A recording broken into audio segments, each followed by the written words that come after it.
Bonjour à tous et bienvenue dans une nouvelle vidéo. Je ne sais pas si ça va aller parce que bébé a le hoquet là d'un seul coup, évidemment, au moment où je compte filmer. Et puis elle dort pas, donc bon, j'ai décidé de la prendre avec moi là parce que sinon j'aurais pas pu faire la vidéo. J'ai décidé aujourd'hui de répondre à vos questions, aux questions que vous m'avez posées sous ma vidéo justement où je vous proposais une FAQ. Je me suis noté toutes vos petites questions sur mon carnet, comme ça je les ai en face de moi et je vais y répondre tout de suite. Alors première question, c'est Nastasia qui me demande que fais-tu comme travail? D'ailleurs petite parenthèse, merci à toi Nastasia de m'avoir fait découvrir dans l'application Bébé Plus les bruits blancs pour bébé. Oui, puisque je vous avais montré dans une vidéo de mes indispensables pour les débuts avec bébé, je vous avais parlé de l'application Bébé Plus où il était très pratique de pouvoir noter les horaires des biberons, les quantités que bébé boit, etc. Et vous avez d'ailleurs plein d'autres fonctionnalités, mais il y avait la fonctionnalité des chansons et des bruits blancs que je n'avais même pas vu dans l'application. Et du coup, c'est toi en commentaire qui m'a fait découvrir ça. Depuis, je l'ai essayé. Alors toi, tu me disais que c'était top pour les bruits de voiture. Moi, Maya adore les bruits d'aspirateur. C'est comme ça. Quand on passe l'aspirateur à la maison, si elle est un petit peu agitée, d'un seul coup, elle va se calmer et pas forcément dormir, mais avoir les yeux grands ouverts et être très très calme. Elle aime beaucoup le bruit de l'aspirateur et du coup, on le retrouve ce bruit-là dans l'application Bébé Plus. Du coup, quand j'ai testé ça, j'ai trouvé ça top. Bon, vous avez le bruit d'un aspirateur en continu, hein, c'est ça pour chaque bruit blanc. Mais voilà, je trouve ça sympa. C'est un autre moyen supplémentaire que vous avez pour faire écouter des petits bruits blancs à bébé. Donc, je vais répondre à ta question maintenant. Que fais-tu comme travail? Alors moi, dans la vie, je suis exactement, mon métier, c'est agent commercial et administratif. Je travaille pour une société, je suis en CDI, du coup à temps complet. Là, actuellement, je ne travaille pas puisque je suis encore en congé maternité. Je suis censée reprendre au mois de novembre. Ça passe très très vite, ça va vite arriver. Et sinon à côté, je suis styliste beauté pour la compagnie Joli Moi. Je conseille sur des routines beauté, que ce soit soins ou make-up, à des personnes qui le souhaitent, à des personnes qui ont des petits problèmes de peau ou tout simplement qui veulent découvrir de beaux produits, puisque Joli Moi propose beaucoup de produits naturels et adaptés aussi pour les peaux atopiques et adaptés pour les personnes recherchant de l'innovation en termes de make-up et de soins. D'ailleurs, si vous souhaitez faire votre diagnostic de peau gratuitement, je vous mets un lien dans la barre d'infos, c'est sympa, vous répondez à quelques questions et ça vous donnera votre type de peau exact. Donc n'hésitez pas à le faire si ça vous intéresse. Et sinon, dans la vie, en activité, occupation, eh bien écoutez, j'ai les journées bien chargées puisque maintenant que j'ai un bébé, toutes les journées passent 10 000 fois plus vite. Je fais également des vidéos sur YouTube depuis ma grossesse pour ceux qui viennent d'arriver, pour les nouvelles qui me découvrent. Je parle donc grossesse, bébé, accouchement, retour d'expérience, mais aussi beauté avec des avis sur des produits que j'utilise, etc. Ensuite, question de Laura. As-tu trouvé facilement une nounou et si oui, comment as-tu procédé? Alors, je vous raconte pas la galère, je pense que c'est pour tout le monde pareil. Dites-moi en commentaire si vous avez galéré, mais sincèrement, avant de tomber enceinte, je ne pensais pas que c'était aussi difficile. Moi, dans ma tête, c'était bébé ira de toute façon à la crèche comme tout le monde.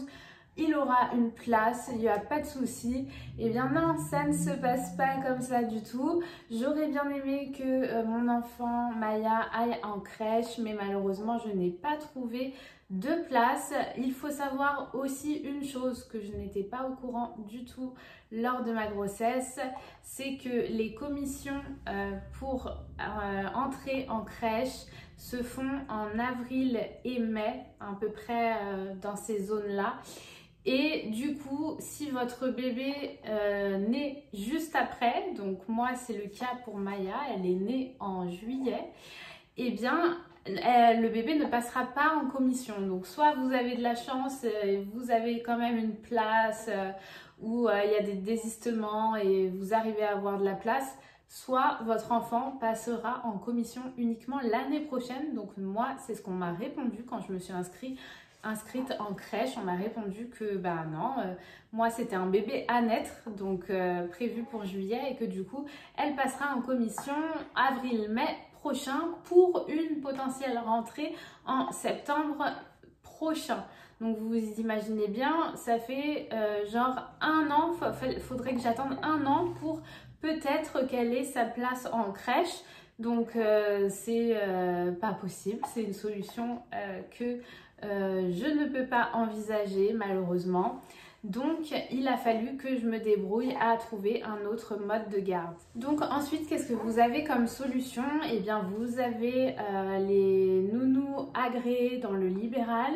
Vous avez aussi les crèches familiales, donc des assistantes maternelles qui vont garder votre enfant chez elles, mais rattachées toujours à une crèche, et donc de temps en temps faire des ateliers en crèche, etc. Mais ça, c'est pareil, je m'étais inscrite et je pense que ça fait partie de tout ce qui est commission et tout ce qui est rattachement en crèche. Ben, c'est les commissions d'avril-mai. Et donc sinon, comme je vous ai dit juste avant, une nounou qui est agréée dans le libéral, donc qui est non rattachée à une crèche, qui est indépendante et qui gardera votre enfant chez elle. Ensuite, sinon, vous avez les micro-crèches, donc c'est les crèches privées. Alors là aussi, c'est une galère parce que même si c'est une crèche privée, donc il y a potentiellement peut-être plus de chances au niveau du prix, par contre c'est un peu plus cher. Mais la plupart des micro-crèches fonctionnent avec les entreprises, donc c'est-à-dire qui vous demandent à ce que votre entreprise paye un berceau, et là vous avez votre place assurée. Mais voilà, il faut vraiment que votre entreprise soit OK pour payer un berceau à votre enfant et soit en partenariat avec la crèche. Si c'est le cas, franchement, foncez, c'est une chance, vous avez presque votre place d'assuré. Après, il reste encore à savoir quel type de crèche. Par exemple, moi, je suis tombée sur une crèche Montessori et là, je trouvais ça vraiment formidable. Je voyais toutes les activités que proposait cette crèche à l'enfant. C'était même une crèche bilingue, la nourriture bio, etc. Donc je me suis dit, franchement, pourquoi pas. En plus, comme par hasard, elle venait juste de s'ouvrir juste à côté de mon entreprise, en fait. Et en fait, non, pas du tout. Quand j'ai appelé, donc on vous renseigne bien, il n'y a aucun souci là-dessus. On m'a donné directement les tarifs, donc attention, accrochez-vous. Pour une crèche Montessori, si votre entreprise ne paye pas de berceau, c'est 1 800 €. 1 800 € par mois. Hein. Et si l'entreprise paye un berceau pour votre enfant, ça vous revient à 1 500 €. Donc là, je vous donne les prix hors subvention de la CAF. Mais si vous faites quand même la simulation, franchement, ça reste quand même très élevé. Contrairement par exemple à une assistante maternelle, là je vais vous dire à peu près les tarifs puisque j'en ai trouvé une du coup. Ça aussi c'était une grosse galère puisque on a fait plusieurs entretiens avec plusieurs assistantes maternelles avec mon chéri pendant que j'étais enceinte et dans notre ville. Et vraiment le feeling ne passait pas, où il y avait toujours un petit truc qui nous convenait pas.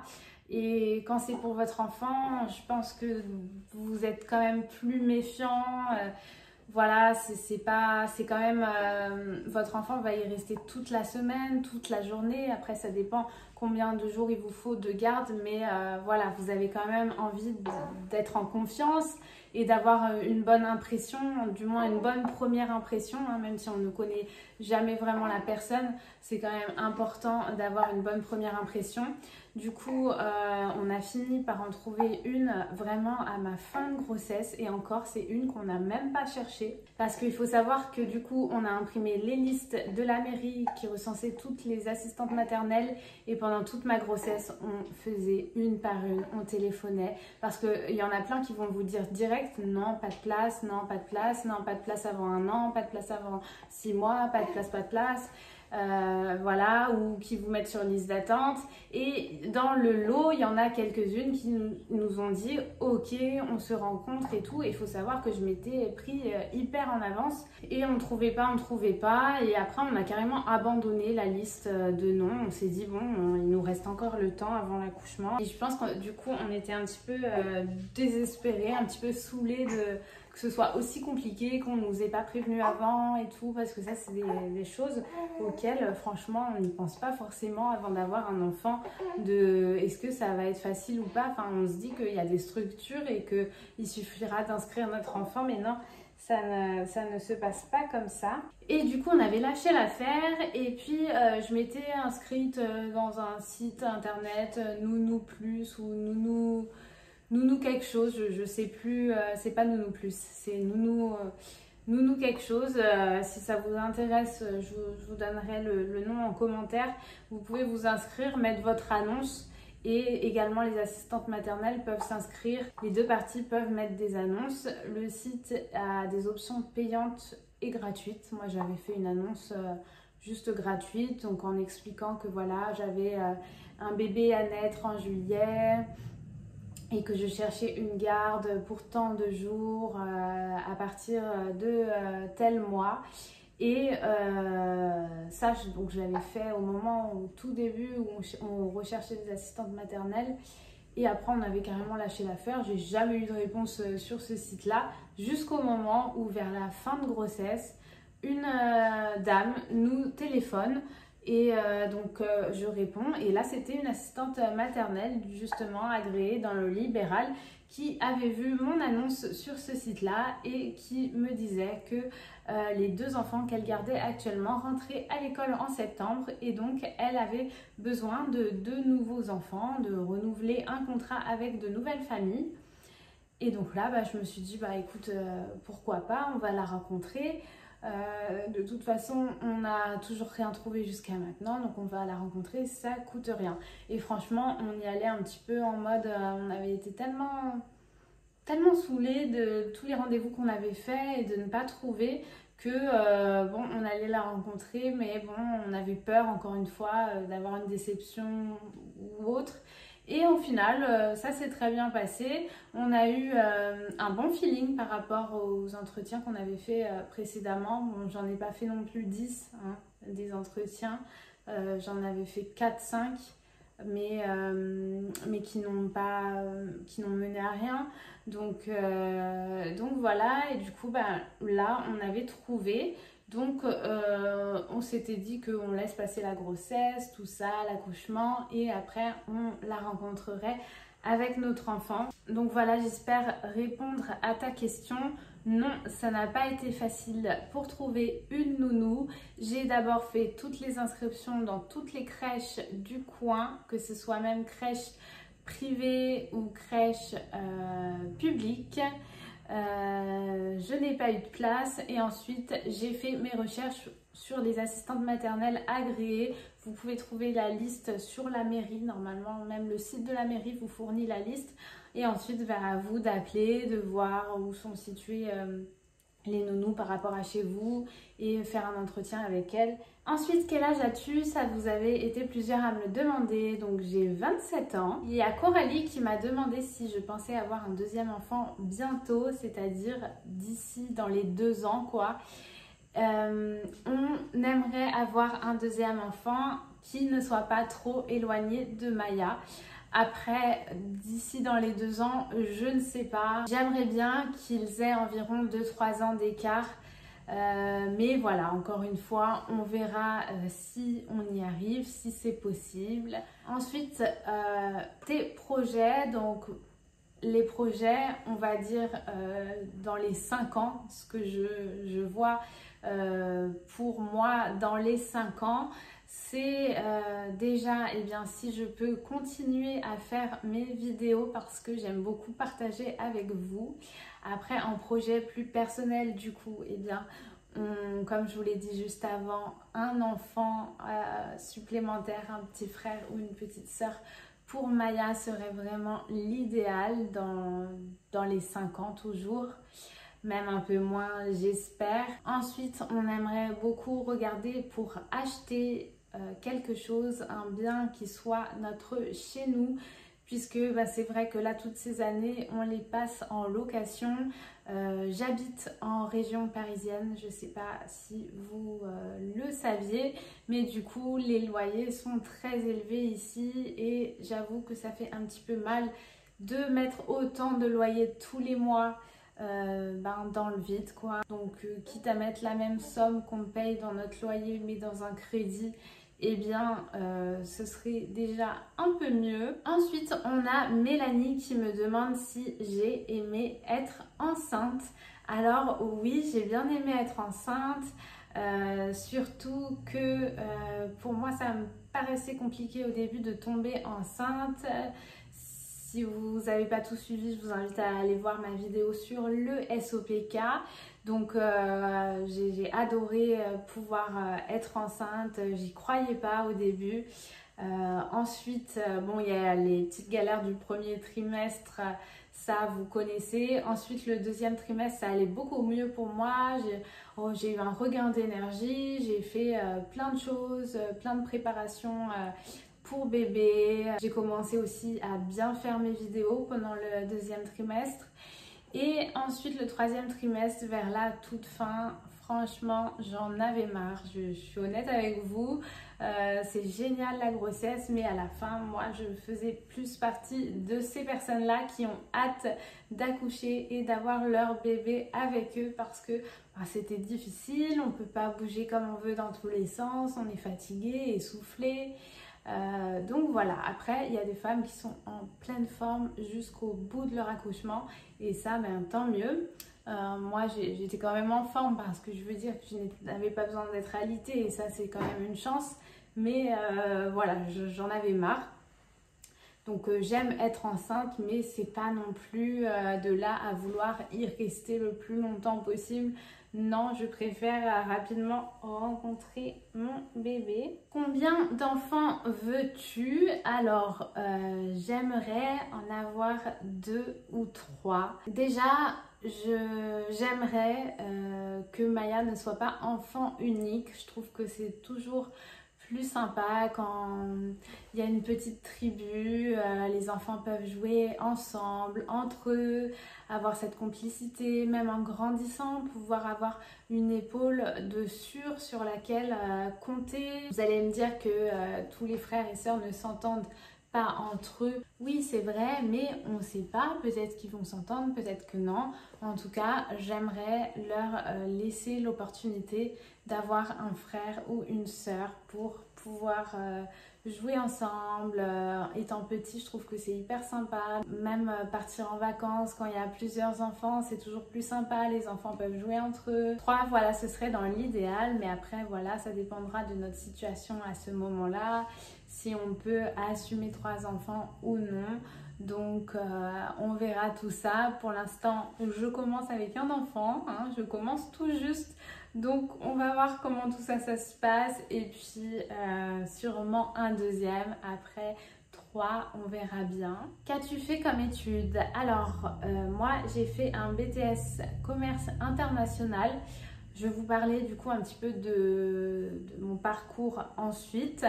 J'ai fait ce BTS et en même temps je travaillais chez McDo pour pouvoir avoir mon argent de poche. J'ai travaillé le week-end et toute la semaine j'étais en cours en initial. Ensuite j'ai travaillé en boutique de vêtements chez Pinky pendant plusieurs années. J'ai fait plusieurs magasins. Ensuite, j'ai travaillé en boutique, mais de bijoux, chez Swarovski. Ensuite, j'ai travaillé là où je suis actuellement. Ça fait 4 ans que je suis dans cette entreprise. C'était beaucoup plus en rapport avec le BTS que j'avais obtenu que de travailler dans les boutiques. Mais je ne regrette pas car ça m'a fait de superbes expériences niveau professionnel. Ça m'a appris beaucoup de choses. Et j'ai cumulé pendant une période donnée au début dans la boîte où je suis actuellement, j'ai commencé à temps partiel. Du coup, je le cumulais avec un deuxième temps partiel à côté dans un magasin de vêtements pour bébé. C'était le magasin Carrément Beau. C'est pour ça que des fois vous me voyez de temps en temps présenter des petits articles Carrément Beau. C'est que vraiment j'ai découvert cette marque en y travaillant et je trouvais vraiment tous les articles mais magnifiques, adorables pour les bébés, et c'est de la création française, donc j'aimais beaucoup. J'ai plus de relation avec ce magasin. D'ailleurs, il a fermé après le Covid. Je ne l'ai plus vu à l'endroit où je travaillais. Du coup, c'est pas dû à ça que j'ai des produits de là-bas, mais c'est parce que je les achète de moi-même. J'aime beaucoup cette marque. Ensuite, aimes-tu voyager ou as-tu déjà voyagé? As-tu déjà pris l'avion? Je vais répondre à toutes ces questions en même temps puisqu'elles ont un lien entre elles. Alors oui, j'adore voyager. Il faut savoir qu'avant qu'on tombe en période de Covid, tous les ans, je partais quelque part en vacances à l'étranger. Pour moi, les vacances, ça rimait avec un voyage. J'avais envie de découvrir plusieurs endroits différents et donc j'avoue que je ne partais jamais en France. Donc je prenais évidemment l'avion, donc j'ai déjà pris l'avion plusieurs fois. Les pays que j'ai fait, alors je suis déjà allée en Allemagne, en Angleterre plusieurs fois, au Maroc plusieurs fois. Je suis allée en République dominicaine, je suis déjà allée à Dubaï, je suis allée au Pays de Galles, en Espagne, en Grèce et je n'ai rien oublié, je crois. Donc voilà, je trouve ça déjà pas mal et très bien. Je suis reconnaissante d'avoir pu faire ces voyages-là. Et depuis la période de crise sanitaire, je ne suis pas repartie à l'étranger. Donc là, ça fait 2 ans et demi que je ne suis pas du tout partie. Ça me manque beaucoup. Question suivante, fais-tu du sport en général? Alors là, pour pas vous mentir, eh bien, ça va bientôt faire 1 an que je n'ai pas fait de sport, hein. Tout le long de ma grossesse, je n'ai pas fait de sport. Et là, en période postpartum, je ne fais pas de sport puisque de toute façon, il faut d'abord que vous ayez vu un médecin ou votre sage-femme qui vous dise que vous pouvez reprendre le sport. Donc là, moi, je commence tout juste ma rééducation du périnée et ensuite, je pourrai reprendre le sport. Sinon, en général, est-ce que je fais du sport? J'en fais de temps en temps. J'ai des périodes de motivation où je vais en faire assez régulièrement et d'autres périodes où pendant longtemps je vais ne rien faire du tout. Ça, c'est mon problème. Un coup je suis motivée, un coup je ne le suis plus. Et si je fais du sport, c'est du sport. Voilà, chez moi j'ai un tapis, j'ai des poids et je fais quelques exercices de musculation. Voilà, ou bien des fois je regarde des vidéos pour suivre des petites séances comme ça. Mais je vous avoue que ça fait bien longtemps. Et dernière question, alors celle-ci elle est originale, je ne m'y attendais pas du tout. As-tu déjà fait du cheval? Alors quand j'étais petite, j'adorais faire des petites balades en poney comme ça. Et du cheval, oui, plus grande, j'ai fait des balades à cheval.